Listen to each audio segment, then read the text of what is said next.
Right, yama ebusafo nyina akwa babio eba Anopa Bosuo so efa etwatu ni the Democrat mu nkomo ena ye de ebremu Anopa nso Evangelist Richard Pra our NDC communicator former parliamentary candidates our Inshaesu constituency 2020 elections no or hasi Evangelist akwaba ya enua seboko de nyame adom sene oye ne da no enenso why ti aseda na yede bema no great Alhaji Salim Mansuri Bamba also a Ashanti regional executive member of MPP Nasara coordinator on our South program with TV sunina baby Marcus the ultimate enya then bomb to say nyame adom eda nyame ase so now no pa but yes and so what has he okay EJURA this year EJURA report nso aba sanity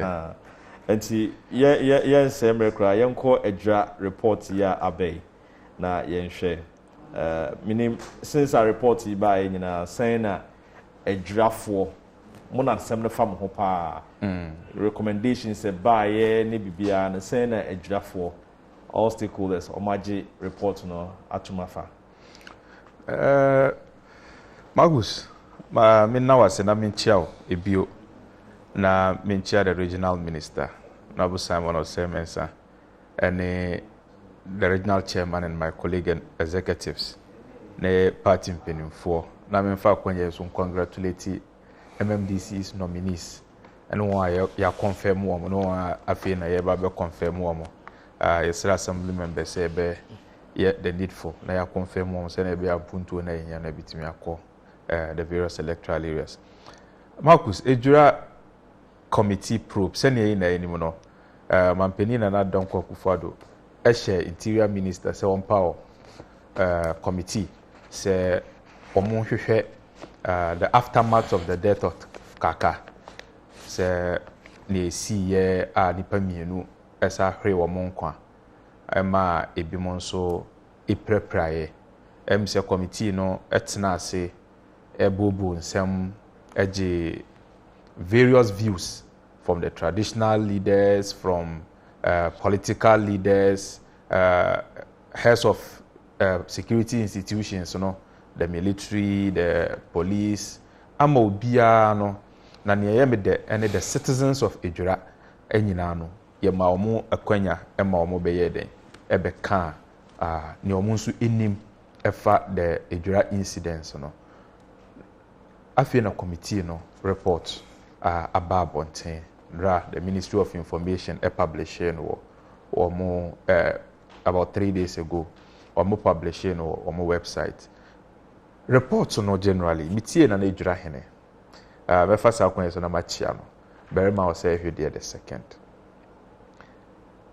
wa welcome the report I indicate say titiu some part of the recommendation say yentre the police station no I wo EJURA no very critical ya dia wono ankasa di kan ka ho asem a friend pin for say yemwa na yen raise the police office no to a divisional command EJURA enti we feel say it is a welcoming recommendation ne tosumienu the recommendation to build sporting and recreational facilities through the Zongo Development Fund ewo EJURA and also ya dia won also are welcome very well. So generally utie na EJURA hene berema say hwede na ya dia that particular report no ya dia ba no ya dia nananom agiatum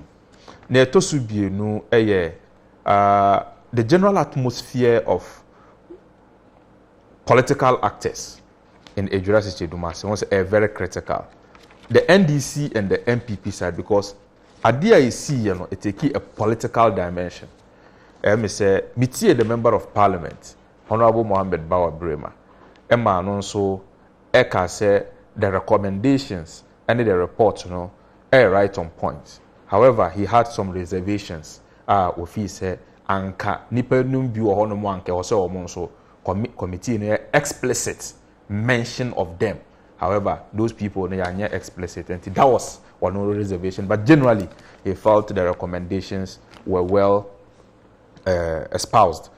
Now, near to Sumienu, on the MPP side, senior Yenina Yenimono, at the NAC, it take a different dimension. Amount for the youth of EJURA vandalizing MPP installations now they are there. And to watch from that particular angle, the people of EJURA and for that matter, the New Patriotic Party now they are. So at the end of the day, one dish ye mienua yacho womo as at now more in police custody, the committee has not in any way indicted them in the womo report, And nani etosubion so womo ankasa womo municipal chief executive the Honorable Mohammed Salisu Bamba. In the recommendation, Eba said one of the recommendations said he should be removed from office. Even before that came, when no ankasa di kanya de actually no after reappointment of say obey MC we just to mas. Ni etosubion from the recommendation any dientia womo masa recommendation and indicted the municipal chief executive in any way say waye adia enye. But your fee said, for the sake of the peace and for that matter, what the we are, I polarized. And he being the political leader representing the government, your fee said, his continuous stay in the municipality as municipal chief executive, a bit to me, can exacerbate the situation, and he has also been vindicated from the committee report to the effect that one suman tax and one kasa say your tax so kaka and aftermath and generally the fees but I draw that conclusion because the causes near surrounding kaka wunu there na committee but they have indicated in their findings say based on evidence our mu enya and okaya ebra na omo busa sada hudu kaka ere ansem no omo ka kire ne say they are not there to investigate why any coup kaka but if she is ready to give any information she can go ahead to give information out here and indeed the committee has done justice to that omo indicate say asimisi na obrentin coup kaka but from the information omo enya it is reasonably probable say in some way see a bit a family feud. Do you get my point? And clearly they have not investigated why the coup kaka. Why the coup kaka is the matter of the police CID to go on with their investigation. And saying they forwarded the docket to the Attorney General as per the last hearing Asokwa District Court. District Court. And looking at all and that particular item to investigate why the coup kaka it is for the police to come out with that and also idea if he say it is very very very important and it is important say a feature in the report and metie Dr. Vladimir Nchijanso and Ra and also make a profound statement to the effect that yes, the reports can also guide the police in their investigations and how they would come out with whatever findings are also a one. So you see, DBI fee say is important. But me personally, Adebakwa me fee say anchor it should be part of the recommendations. A recommendation to punish Abiwakas. Abiwakas a witness. What better that about 5 videos. And from the findings of the committee, videos are better than any has no correlation, has nothing to do with the death of Kaka. Near Tosubium will appear before the committee, as though when Nimbibia Efa and Tawana is see when he is the lead masterminder of the demonstrators. One no ena edi enimu, one no na the youth leader. And to appear committee, under oath, Omukachire and say, and someone who came in, we thought you were credible. Now, what we anymore say? Esan said, Anke Wasawoka, a bra mufri cemetery no ebayano. Now we're him for. Was one who could feel quackda or call Masalachi or fee from Masalachi or quackda. Or play video. No, na ono ne di enimu say granting interviews to all media houses di enimu. So such a person cannot be left to go unpunished. Because he is the lead vanguard of the demonstrators.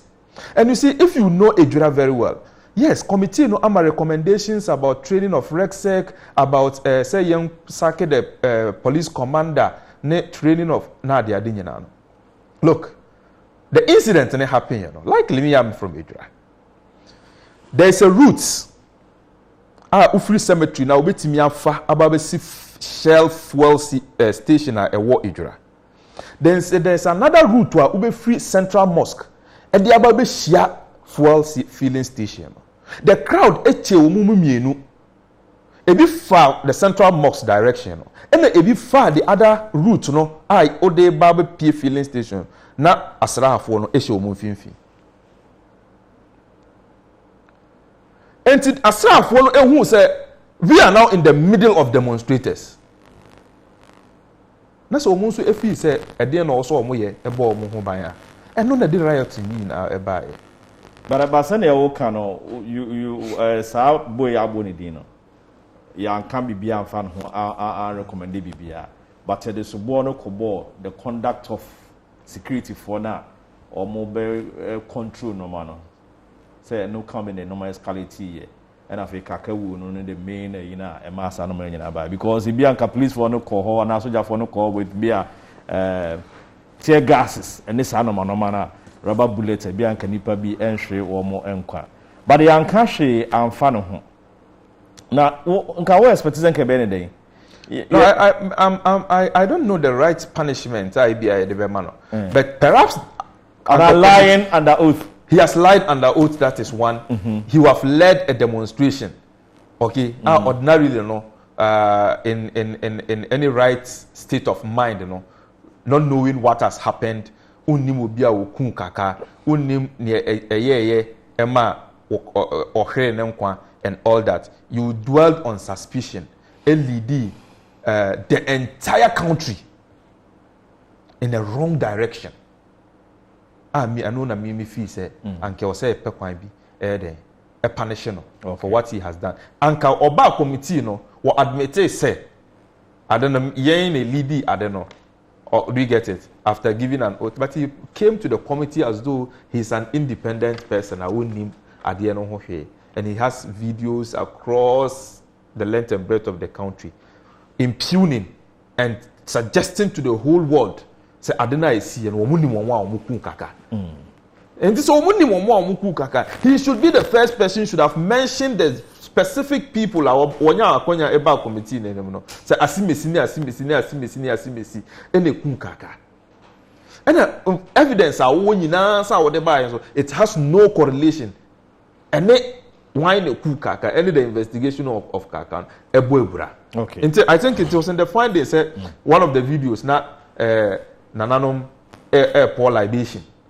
Another video kaka ejina traffic light and our direct traffic send obi bi oduru baby o drive na say honom na congested ultimate see na at least uma some direction na there now on also that kind of direction. How does this have correlation with why ne kun kaka? Right, so for me I think say generally the recommendations are okay, and near Tosu key individuals are you feel say especially the municipal chief executives were a victim of circumstances, and being a victim of circumstances I think the people of EJURA are very happy.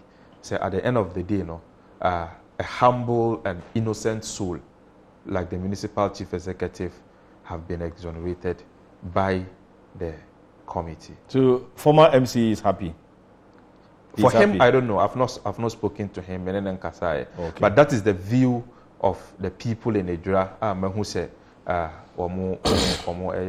right. Evangelist, EJURA, Professor Vladimir entry down so chima. It is the public mandate to ensure recommendations are implemented, not the committee. Meda wase na minchia wana ajebre hwe Garden City na no pay ene ye dasronko say endrampo na sa abrante no mo set so Joshua Kwame Fuga ene ye na woda enti mema no awoda pa nyame enkoso no onye ne kese de esi na ni so no say ye nyame pa o ma ne mbra mu ma no eye ejura ensemsem Kaka died on Monday, June 28, 2021, after he was attacked by an unknown assailant while returning home from an event he attended in the area. Kaka nsam ne ba ye yaka na omampanyini enam interior minister so eti ekuo nipa miensa ekuo a omo ba ASHANTE region na omo wo prempe krampo na omudi omujuma no at a point na ebusuan na mpese omo beba abeka nsem bi ache omo but mpanyifo ne omo kasa ya omo bai.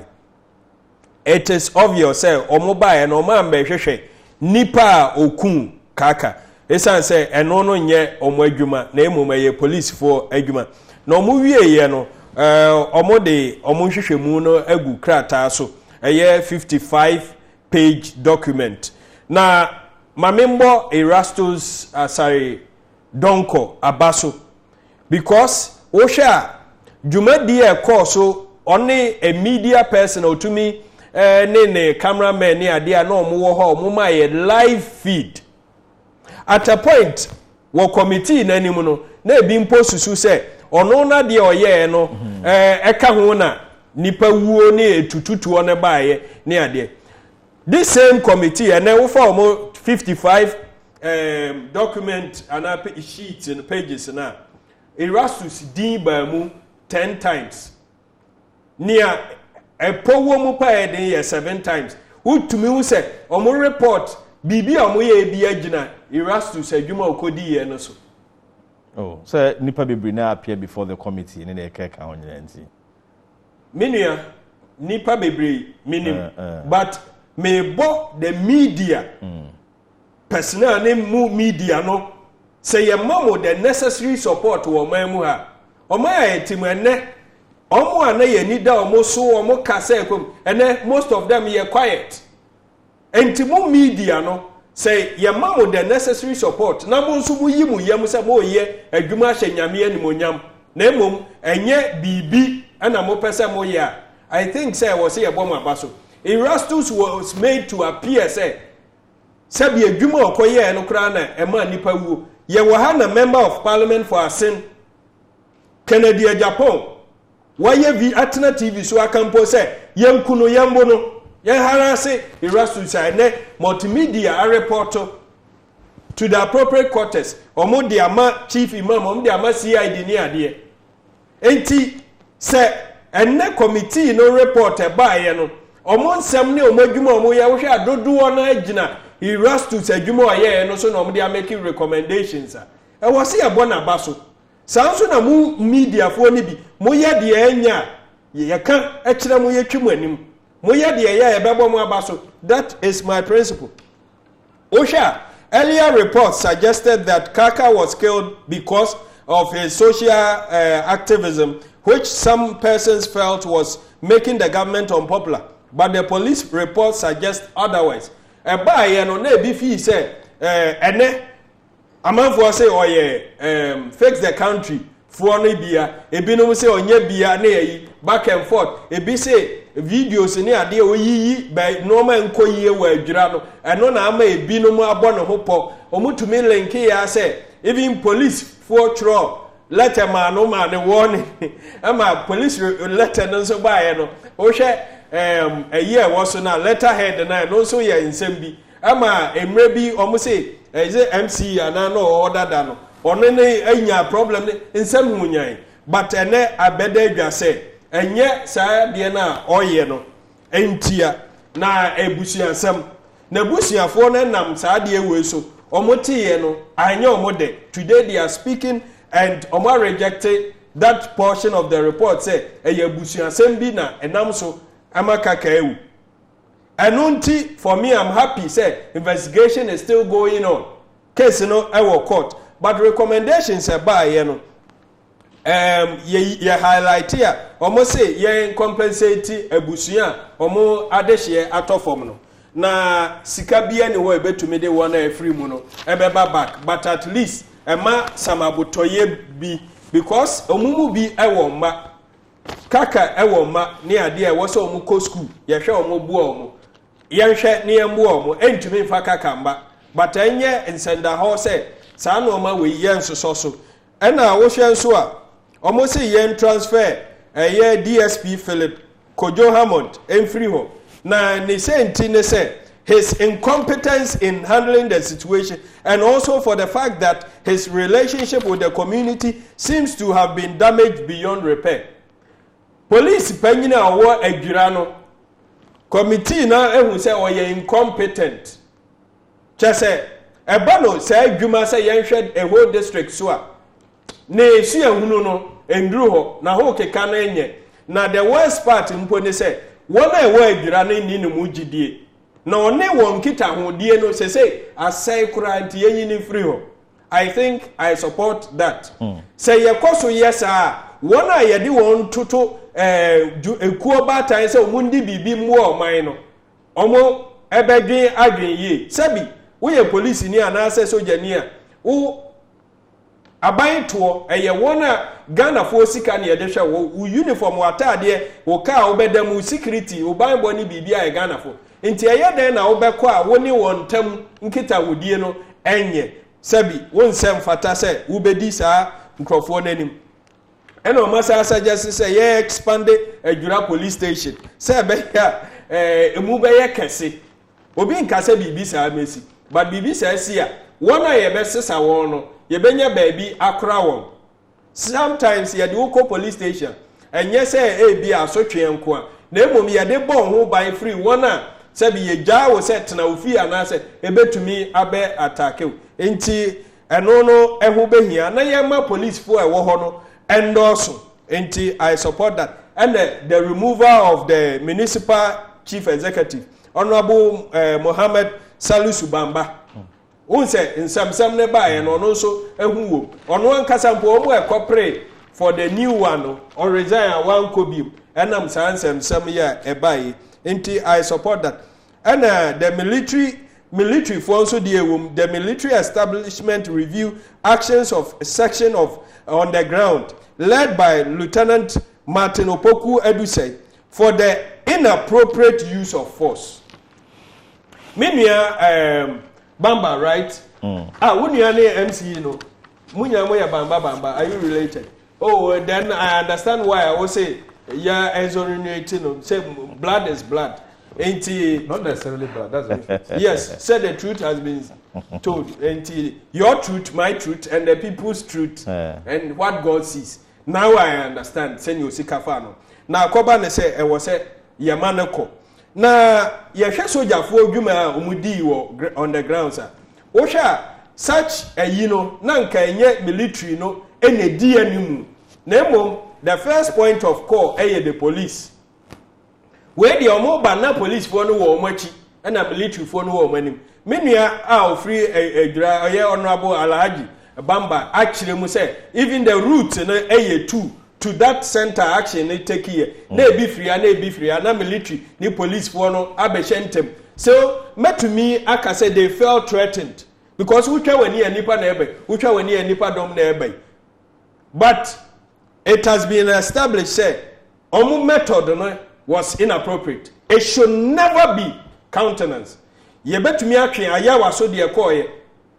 You see, when demonstrations are now route control, there are measures, mechanisms are yeshe. Bibisa about the appropriate way security agency, the police. And the police are not trained to kill. But in the military, there is that application of minimum force. What they deem minimum could be at the peril of your life. If they feel, say, I was saying you free war, now some the military have that way say mandate to do it, but who was under threat? The people were they wielding guns or machete? None. Yehusa no ma bi nenam wiem per Erastus videos no. Those things ebetumi aye nnua ne saa normal but I'm happy say yes say military no omo ade omo ye no sabi so ani enti yenhwe kwan a ye betete omo but most importantly the point 6 the highlight no the omo I say the training of Rexec the regional security council regional minister edano yes training regional minister every year and every year I see a training regional minister any omo a ye omo asi ho na MISEC municipal and DISEC district officials of the Ashanti region in conflict and crisis management at the Ghana Armed Forces Command and Staff College at least once a year, which means regional minister any owner a security ya buy mosemono omuhiante and mefuaso regional minister and sako no omuhiante say wo share video ne a year ba regional minister buy honorable Bamba Chia no di se obechia regional minister buy for me I was not happy with regional minister and some obeka and I will never be happy with some obeka okay to the point say or video bi our de bachelor video ni yekoyi na ye video ye nyina yewo but regional minister made it look like some exclusive video bi awa I bet to me but they were already in the public. Regional minister also ekaya to defend even nkremofo musie ye ho ka ko ho ne die nti e wo se ko ne ade I felt regional minister that time assembly see no ni ho and he could have been calm in his submission and then akoba say regional minister and then na pamfu here training training and mefo so it is true. In regards to your security in Semono, Afibia entity omo. Okay. And for me, on the whole, yenyahu wana kunkaka because enya committee in Ejuma. But omo report no omo recommendation aya de ebeboa. Na ebeboa even going into omayi yadachi se ban demonstrations ne sa no mana ekwanya ye befa so handle because it is obia democratic right to say bibi hawa ubetumi a show say wani nje the ekoso no so and some of the ways are by demonstration. Okay, all right. You me da CP aka simadu na yes sorry na yenhwe our next issue ensure to talk anope of ankomasi issue no ebesan ato bill na rehosem ne say ensure to na Sunday ya si kumasi nipensia na ahwe wo mo enkwa kwan mo fa so mo hwe mo kwan so the asfm as the driver be from so pa na masa no ma wenyina aba Salim Marcus yenhwe ensure to yin ne ebetimi aya yenhwe yenkwa. Okay, Marcus answer na meko no so no evangelist Eka Bibi with regards to the rejection of some portion of the report by the family of Kaka because the report I make that finding say most probably family feud you see I think say ohre odeshia eya and I sitting here me understand it a yawa family no kum now so I was a family no so I am measured in one utterances in the media every single day granting media interviews every single day granting media interviews mwa report you before ebeba ene so nim so mo ka say it is not to deal with that particular issue about say why ne kukaka but that portion of findings I think point 10 of the findings actually say most probably a family feud. They are not happy with it. They were the very people who were calling on. They went to the national chief imam. Say report not check. When you know, if indeed you know that the report is not to identify why the kukaka. So what was the interest of the family calling on the national chief imam wanting to hear audience with the IGP that the report, you know, young family wanting. Meaning from day one, they knew and they thought, said the committee was investigating who killed Kaka. And to say now, I didn't have a bab you know. Then they are running away from that shadow. But at that point today, I think it was made. It was. I know. That is why I'm saying almost investigating the death who killed Nasifon. It was made known to them. Yeah. So that was why I'm saying that the granting of interviews, you know, are those, and the always being in the public, speaking to the issues, you know, are those. And that is why I'm making references to going to the national chief imam to demand a report on Obeba, and that the committee has not told them anything. The police is not telling them anything. I think, bro, every single individual away, including myself, have special interest. Say, by identifying why the kaka.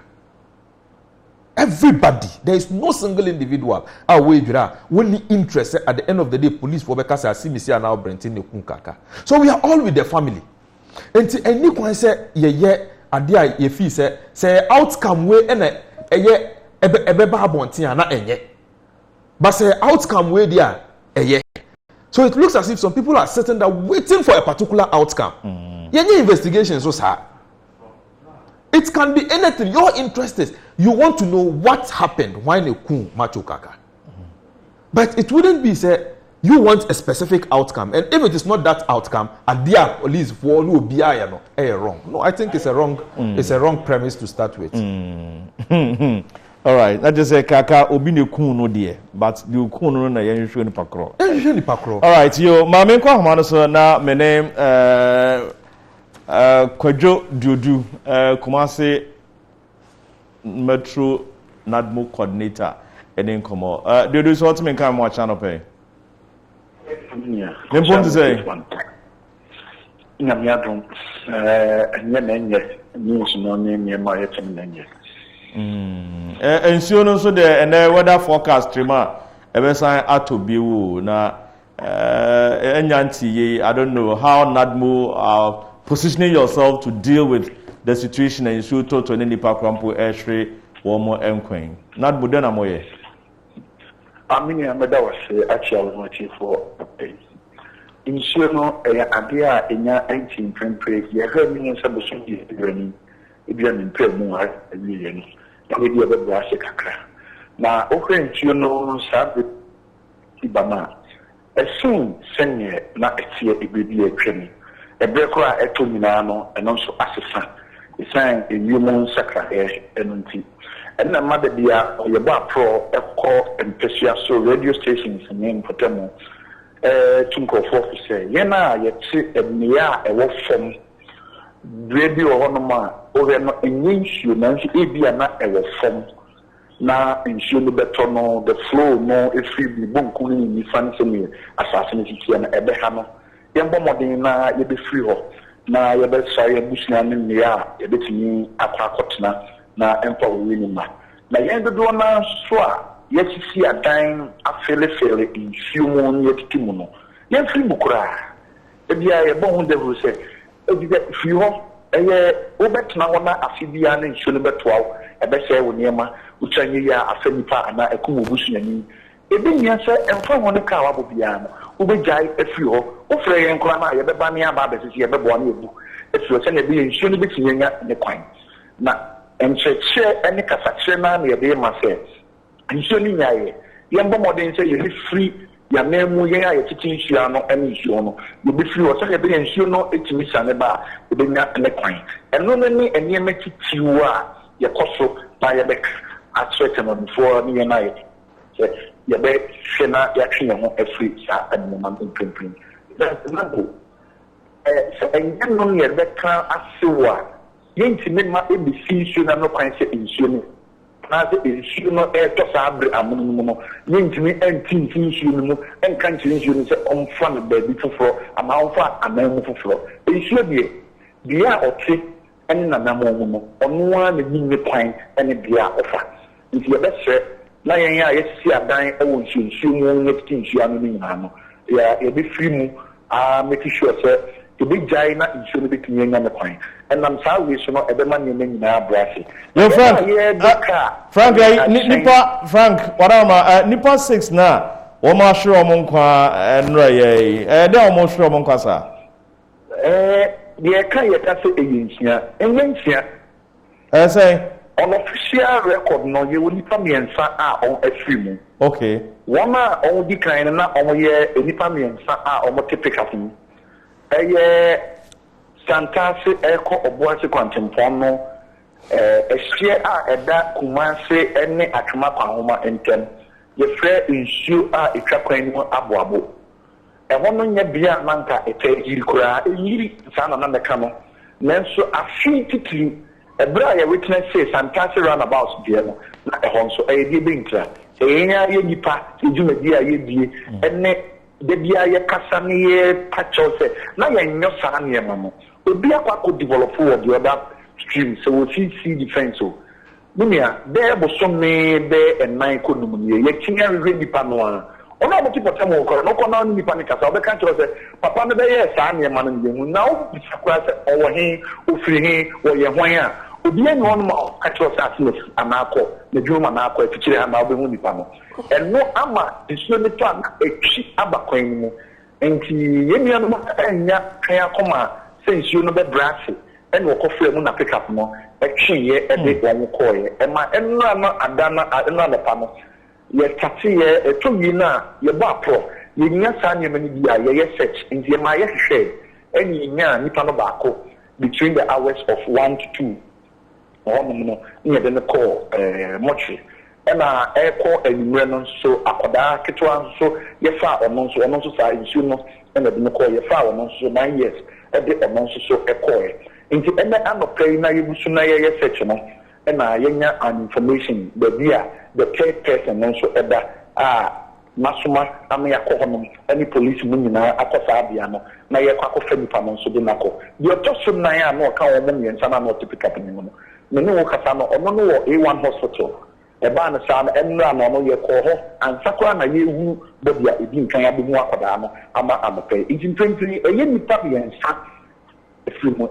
nsia tem ye ɔwɔ kama yensa na ɔwɔ take mu emu mienu na efim baako eda hospital na akɔda kuma a ɔmo so bi efim kono ɔmo so efim ntinyensia sɛmire okay enti anasin so no beto afutuo be na ade ma schools school for nkwada yensu tokra na enemu yensu na tos wo train school na etiansa na akofie no na obi nse ne nkwa enemu afutuo be na ade ma ya na yekoso a ye fre se na school for kwa ina school ye ebia na teacher for ni na ye mbomodin se yensu no ehya ase ebre a ye mponye anampo akabre ya wedim wobua wo mu sensu no o hwese ne na nyina si aba fom na wonim se wuja ya koda no no be nante be 30 minutes ama an hour ansa no akofia ye hye asre se mombo mode mom njan koda no na monkan koda no nyina entina school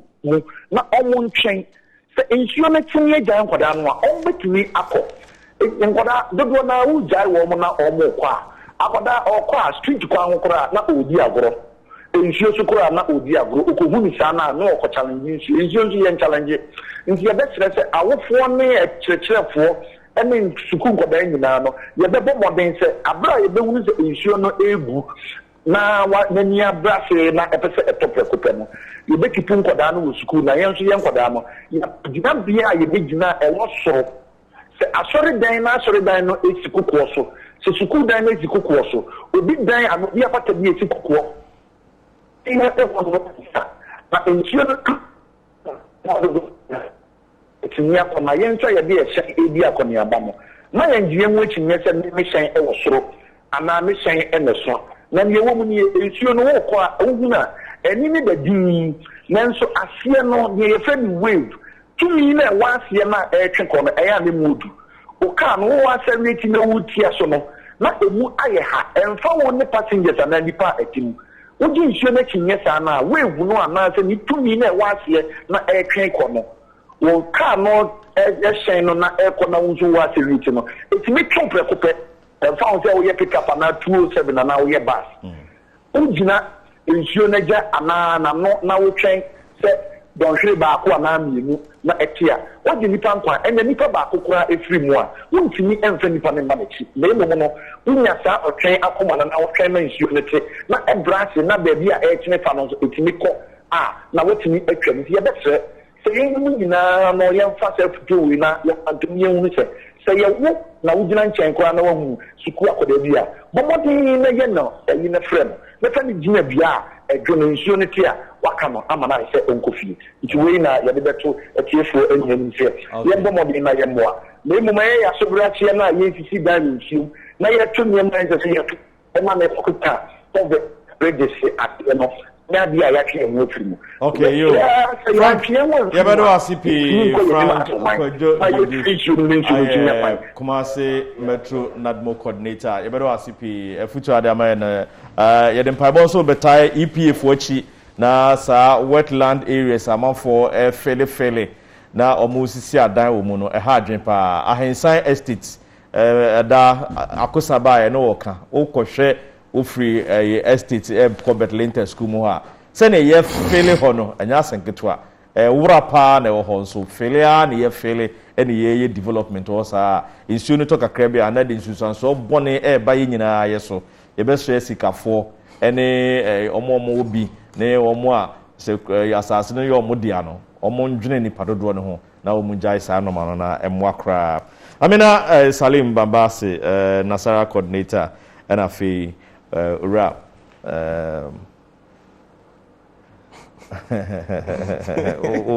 Osre evangelist mame no ACP yes sorry ni akona mame wishi omomo udi om birthday on the 29th September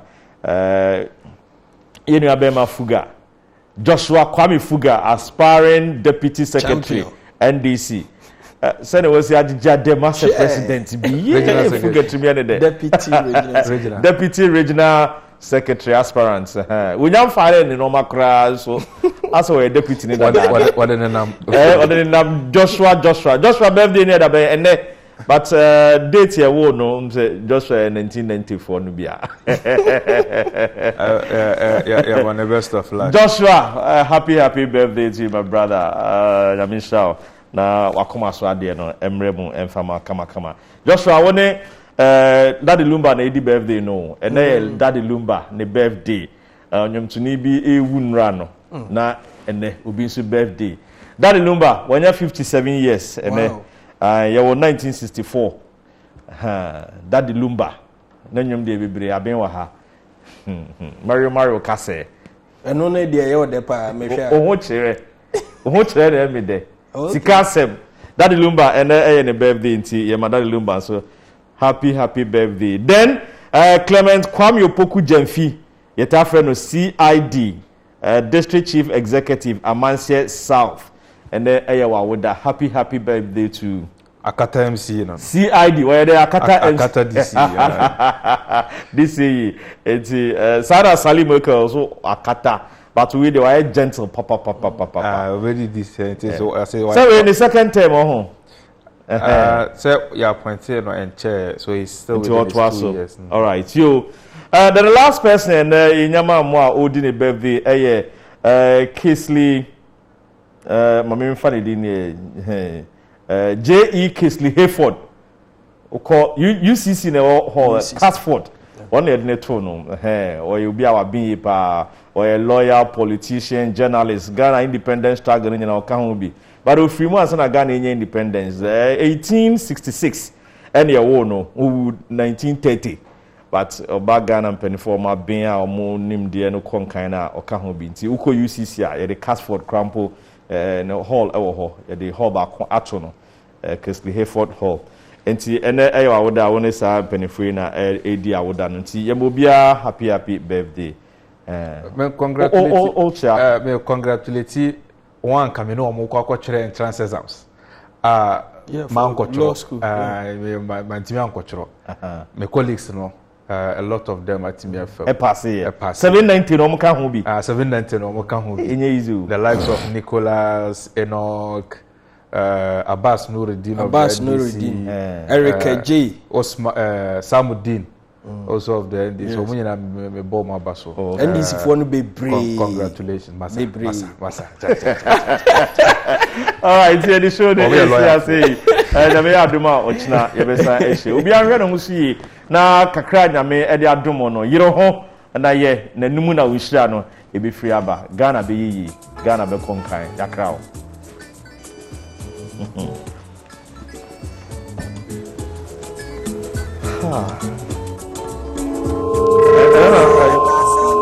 I azase